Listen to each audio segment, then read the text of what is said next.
First time management technique is the daily planning session, which is coming from the book Your Time, Your Way by Carl Pullein. This book says that before you go to sleep or early in the morning, just see how much time you're going to allocate to work and what are the tasks you have it in hand. And if any other task comes that's not a part of your daily schedule and which is not important, then push it to another day. So you don't have to stretch. You can plan out your day as per your daily schedule. Another thing is focus on your core work when you're doing the daily planning session.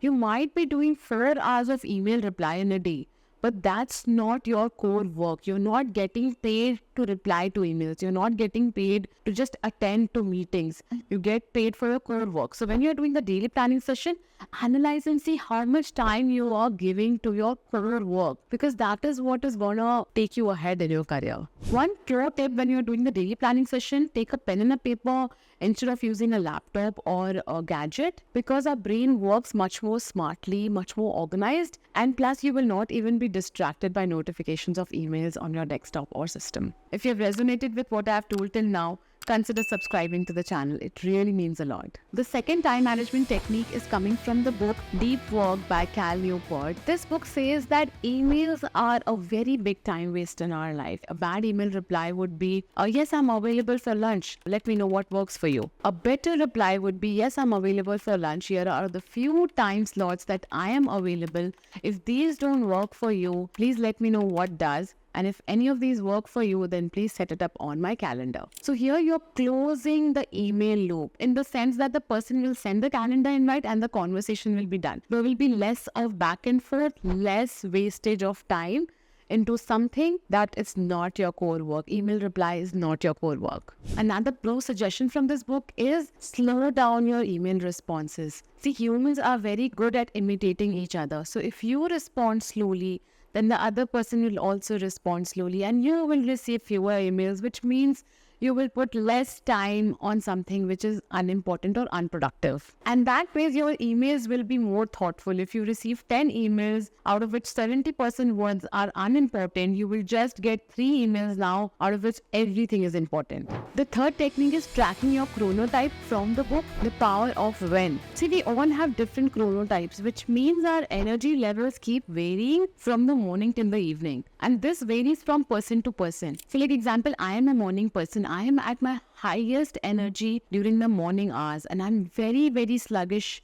after lunch. So then I don't keep anything which requires deep work, which requires a lot of attention after lunch. Usually I read stories to my children, or I take a small nap, or I do some admin work where I'm delegating work to my employees. So that's how my afternoon goes. Well, when I'm writing content, when I'm shooting, when I have to do some idea generation or talk to a very important client, that's when I do it in the morning. So according to my chronotype, what works for me, I'm designing my day according to that. And everyone can take advantage of this by understanding their own chronotype. And sleep is also extremely important. If you have not had a good sleep, then you will have a sluggish morning. Then that day your chronotype will not work as it usually does.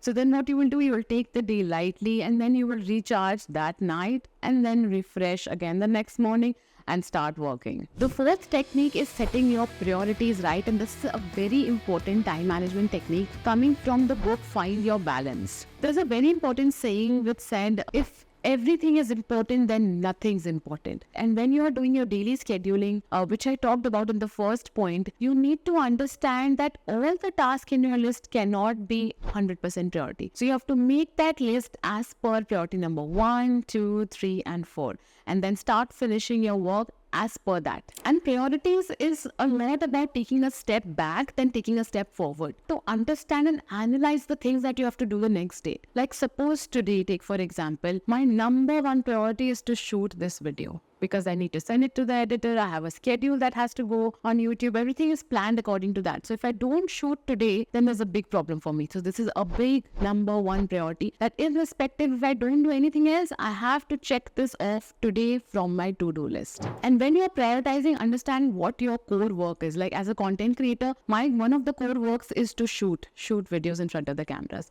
So I have to prioritize that. If you're a salesman, there's making sales calls or the client calls is your part of your core work. So you have to prioritize that. When setting priorities, understand the 80-20 rule. The 80-20 rule says that 20% of the effort is giving 80% of the results.